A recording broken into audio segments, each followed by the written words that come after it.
the fingers. Now we're going to go back to talking about tension, and we're going to give you some exercises. So in pumping nylon, one of the things that Scott Tennant talks about is how, right at the very beginning, he talks about the left hand, but this is true for both sides, so we're going to do them both.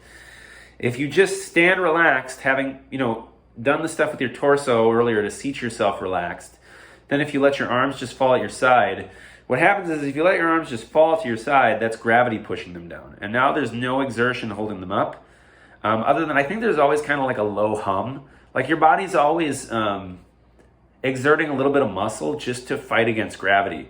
That's why when you go into space, you lose some muscle because there isn't much gravity. Your muscles are always engaged to kind of keep you alive and in this position. So you're never really in a point of no tension at all. But this sort of low-level hum that just keeps you living and upright is relatively low frequency, low hum, low tension.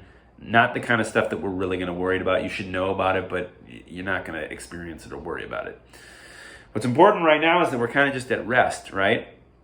And then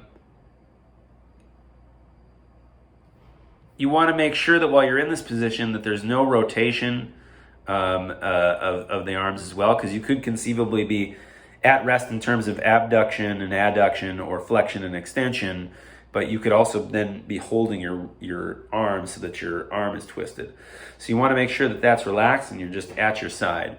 And that's sort of your neutral space. And you want to sort of go from there and do exercises with different...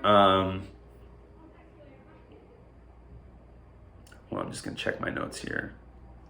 Okay. So what you want to do then is sort of use that body map that we just did of all the joints and practice just like we did before. You're going to do where you hold it at a very extreme motion. So we're going to use the shoulder to arm joint as an example, but you're going to want to do this with all the joints. You're going to start with holding it at an extreme motion and feeling where the tension is. For the shoulder to arm joint, the muscles that operate that are behind it. It's going to be talking your upper chest, shoulders, and upper back and sides. And so you're going to start by doing really large motions and holding it and feeling the tension, and then letting it relax, and then doing smaller motions and feeling the tension and let it relax. And then you're going to do even smaller motions, so like this versus this. So like this is a relatively larger one than this, then this, then this. And you want to keep practicing feeling smaller movements and smaller amount of tension. And again, you'll start by doing holds, and then as your experience of tension becomes more sophisticated, you'll do movements. So you'll feel the tension that comes from going to that same spot as movements. And then whether you're talking about the holds or the movements, you're going to keep experimenting with smaller amounts, because you want to be able to feel that this is tense. So my right arm, you want to see move? There's tension now. I'm holding the arm up, and now I'm relaxing it. Now I'm holding the arm up, relaxing it. Holding the arm up, relaxing it. Holding it up, relaxing it. And it's almost invisible at the end. And this is one important thing to understand about tension and Renee and all this stuff is, and what Kevin and I and Renee are talking about is, if you don't know how to feel, there's a limit to how much you can see visually, because it's really hard to see that this is relaxed and this is tense. But it is tense. I'm holding the arm up right now. I'm abducting just slightly. And now I'm relaxed. And that's almost invisible. And in the context of the guitar technique, it gets even more invisible. So next one we'll talk about is the elbow. Again, you have your ranges of motion. So you want to practice, having it at your side and then holding it so that you're... I'm going to stand up for this part. So for the elbow, you want to practice holding it and then letting it relax. With all of these too, you also want to practice both using muscular exertions, so slowly bringing it back down, and then using gravity and just letting it fall. So for abduction, if I slowly bring it back down, this is where that stabilizing effect of the agonist comes in. The abductor muscles are pulling it in, but the adductor muscles that bring it out are supporting it so that it goes slowly. Now, if I let gravity just let it fall, well, then all the muscles get disengaged and it's just gravity. And that's something you want to train yourself to feel. And you want to do the same thing with the elbow. Bring it up and hold it, and then bring it back down. Now bring it only partially away, then do smaller amounts, and also experiment with using muscle exertion to slowly bring it down, and gravity where you just let it fall. The wrist, you're going to go through the same thing. You're going to want to hold it at your sides and do flexion. So I'm going to stand up. I'm going to move just slightly so it shows in the camera. You're going to hold it with it at your sides, and you're probably going to have to bring it out a little bit. Actually, here's how I personally would recommend doing the wrist. I would recommend getting your guitar, and however you want to sit. It really doesn't matter initially. We'll talk more about sitting and posture later. And I would just play around. Think of this point of contact with the right arm as like a lever, and I would just play around with wrist flexion and wrist extension, and then deviation towards the pinky, deviation towards the thumb. But do it all with three things. So one, you're going to want to do the ranges of motion with the muscles, right? So I would hold it at your side, but I'm going to demo it like this and do deviation towards the pinky, deviation towards the thumb, flexion and extension. But again, just like we did before, you're going to do holds and large range of motions, and then holds and smaller ranges of motion. And then you're going to do movements, large ranges of motion, and movements, smaller ranges of motion. And then the third thing I would do then is hold the guitar, and however you've been sitting, because right now we're just sort of worried about experiencing the wrist, and I'd use, I treat this point of contact here with the guitar as kind of like a seesaw, and I'd experiment with keeping the wrist muscles disengaged and relaxed, and just moving the wrist around and letting gravity, especially in like if you're in that more perpendicular older style, like the way they used to hold guitar with like a footstool on the left, so it was a little bit more perpendicular to the body. Experiment with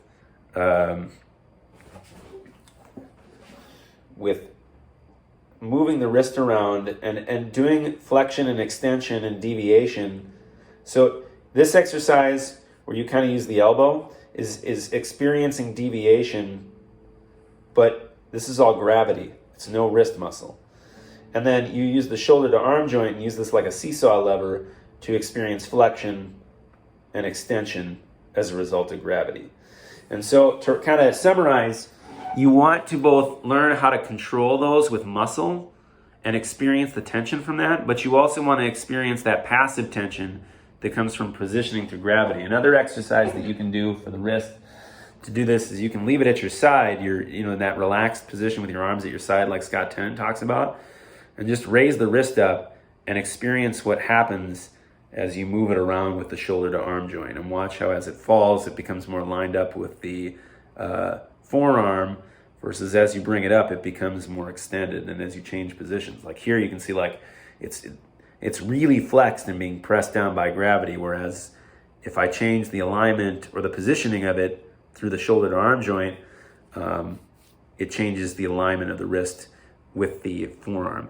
I cannot stress, I cannot overemphasize how important this relationship is, that while there are muscles that engage on the wrist and move the wrist and make the wrist do what it does, the act of gravity moving the wrist as a result of the positioning of the wrist by the shoulder to arm joint is one of the biggest concepts you're going to learn in this video or in any of the videos. And it's just huge. When you watch Renee move and when you listen to us discuss, that's going to be a huge deal. Like when we're talking about relaxation, what we're talking about, especially when we're talking about engagement, which we're not going to unpack in this video, but a big part of engagement is setting up the guitar so that you can find a good way to go from a flexed wrist from gravity to a nice relaxed wrist that's aligned with the forearm. And that's all done through gravity and positioning with the shoulder to arm joint and that sort of seesaw lever contact point with the guitar. Now,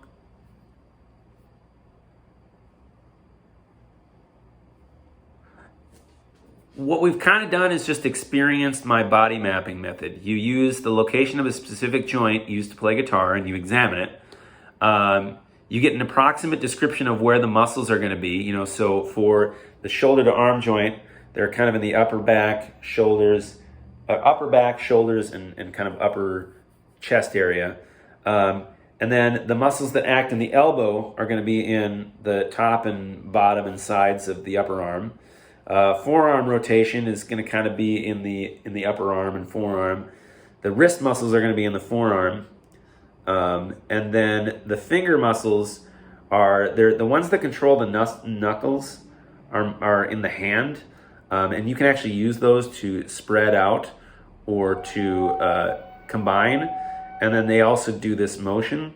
The muscles that control these two joints, the middle and the tip, are in the forearm, whether you're flexing with the flexors down here or the extensors up here. And so they're always going to be kind of behind the joints in a lot of cases, with the exception of the fingers, which kind of a couple different things. These three joints have kind of a couple different things going on, right? So you have some muscles in the hand, and then you also have some muscles in the forearm. So you know the location of your joints. You know approximately where the muscles are going to be. And then you know how to develop your feelings of active tension, which is movement. And then you know how to feel static tension, which is holding. And then you know how to do passive tension, which is either I'm flexing the wrist and stretching these extensor muscles, or I'm positioning the wrist such that gravity is forcing it down, and now it's stretching on both sides because neither the flexors nor the extensors are engaged. It's being repositioned as a result of the way it's been positioned by the shoulder to arm joint and gravity pressing down on it, and that's passive tension. So one of the other exercises that you want to try is feeling, and Renee talks about this in one of the videos on how to feel. I think I like my exercise. I will show you both, and you can do either. Either way, it's going to teach the same concept. So what you want to do is be at your side, and you want to be somewhere with a table. So I'm going to have to lean down a little bit. But actually, you know what? You can do this sitting. So this phone that is recording this is on a little TV tray that you can't see. I'm going to maybe try to tilt it a little bit. So what you want to do is you want to hold the arm up and then feel in the upper chest, shoulders, and especially in the upper back, the muscular exertion that's necessary to hold the whole arm up. And then what you want to do is place the hand down and feel that releases some of that exertion. And then really let the whole arm fall down and feel the release of exertion. You can also do this standing or sit it up. You can do this on your lap, like you can hold it up while you're sitting and then feel the release here. And then you want to take your guitar and do a couple different exercises. So the one that Renee likes is where you place the guitar flat and hold it up and then feel the release. And then there's kind of two layers of release. So one is where you put the fingers down and then you lower the elbow and forearm, and those make contact. Because right now you're holding the whole arm up. Now you're not quite holding everything up, but you're still holding some of it. And now here you're letting everything relax. You can also do the opposite, where you put the elbow down and then put the fingers down and feel the difference in exertion of muscles up here and the tension that comes from that. The reason that Renee and others, Iznaola talks about this in his anatomy and physiology method, the reason that they like this exercise where the guitar is flat is that it's kind of an exaggeration. Like, you're not going to play guitar this way, but because you're holding the whole arm up, you're really going to feel the tension up on the muscles that act on the shoulder to arm joint that hold the arm up and steady. It is more subtle to feel what happens when you're actually playing the guitar as normal. So I'm going to sit in like a flamenco posture for now, roughly. But actually, you know what I'm going to do? So I have kind of a quirky posture that is using a guitar strap. I'm going to use that. So what's a little bit trickier to feel, so here's one that's easy. When you have the guitar more in a normal way that you play, whether you're sitting like this or you're sitting like this, and in fact, I might do this just because it's so relatable. There's still some exertion to hold the arm up when I'm up like this. I'm going to adjust a little bit. Okay, so this is kind of a variation of the exercises we already did. If you hold your right arm up like this, you're going to feel the muscular exertion of holding the arm up. When the forearm comes in contact with the guitar, you're going to feel some of that release. In fact, quite a bit of it. It's going to be a huge difference. You're going to feel a lot less muscular exertion holding the arm up. But there's a catch. If I were to really let things relax, I'd fall down. And so right now you're still holding, and you're still holding, and you're still holding. And the reason that Renee and Iznaola like you to start flat, or the reason I had that exercise where you do on the counter, is because once you teach yourself to feel a very large amount of tension and feel the release of that tension through these other exercises, right now in this position, whether it's the table or the guitar, you're really fully coming down on gravity. But when you're in a more normal guitar playing posture, it's much more subtle, the release of tension that comes from being here versus here in contact with the guitar. Like if I lift my fingers slightly off the strings, I'm now using muscles of the arm and the upper back and the ones that operate in the shoulder to arm joint here to hold the whole arm in place. It's static tension. So what I would do is I'd experiment with really large amounts and seeing the wrist, really feeling that tension in the upper arm and then feeling it relax. Feeling the tension in the upper arm, feeling it relax. Feeling a lot of tension and then feeling it relax. Feeling a little bit of tension and then letting it relax on the guitar. And then feeling a lot of tension and letting it relax. Feeling a little bit of tension, let it relax. Feel a small amount of tension, let it relax. This concept is so unbelievably important because when you're talking about how to move on the guitar, one of the examples Renee gives is that playing guitar is kind of like walking. And the reason is because when you walk with your legs, you're always in contact with the ground. One leg's in the air, but the other leg's in contact with the ground. Then they both make contact, and then one lifts in the air. Well, you're trying to do the same thing when you're playing guitar. You always want to be,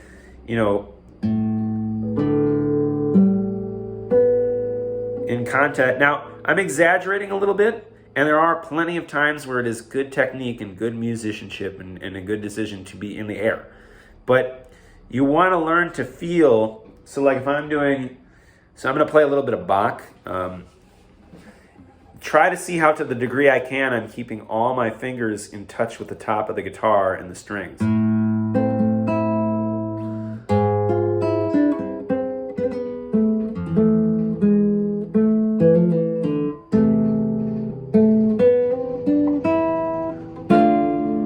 A little bit in the air right there.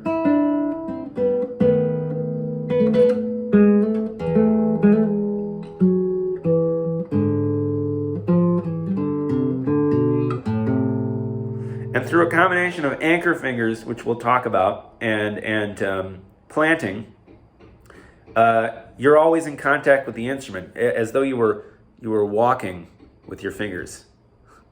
Now, obviously, in the context of music, you can't always do that, or with the anchor fingers. So the anchor finger is always anchored, the thumb here, but the fingers are allowed to freely move.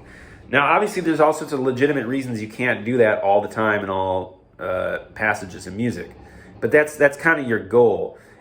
But you won't really be able to teach yourself to do that very well until you learn to feel that muscular exertion. Because what guys like Renee and Kevin are doing, in part, there's a lot of things that go into their decision making and technique. But one of the big things is they're saying when I'm doing this passage, I can feel that there's tension here. So I'm going to use like a light rest stroke that doesn't overburden. I don't want to give this big fat rest stroke sound, obviously, for the opening of Bach, but I want to use rest strokes so that I'm always in contact with the strings. I'm always in contact with the guitar. Or I'm planting like I did here with the I and M. or I'm using an anchor finger. So I'm going to walk you through an example. So rest stroke to keep in contact. Now I'm in contact with the D string. And then again, rest stroke to keep in contact, and also planting M and A. And then while M and A are in the air, there's contact with the thumb and the bass string, and so that keeps that contact. And now I'm using A as an anchor finger.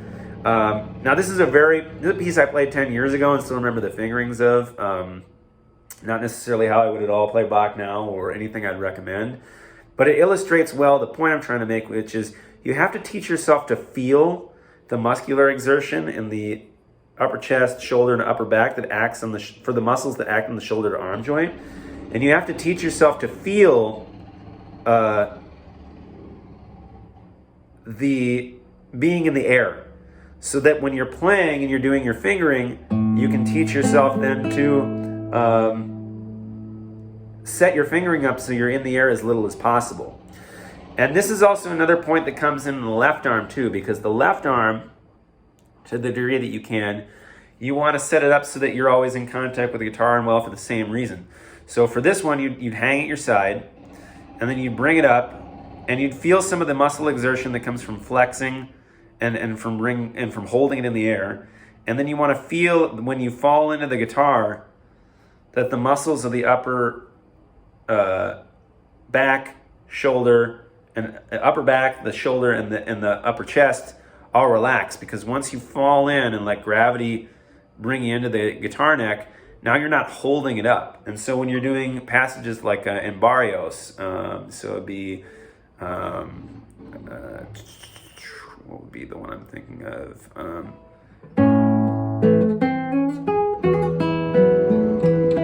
Like I'm always letting the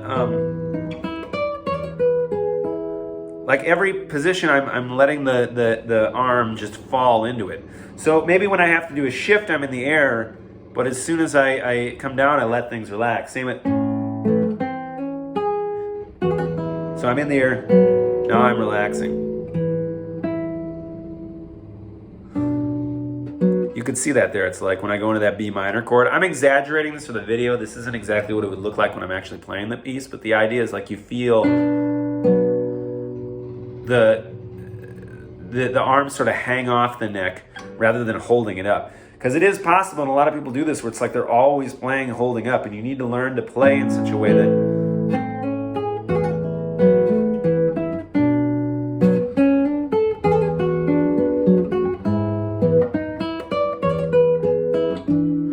you're constantly kind of falling into the guitar.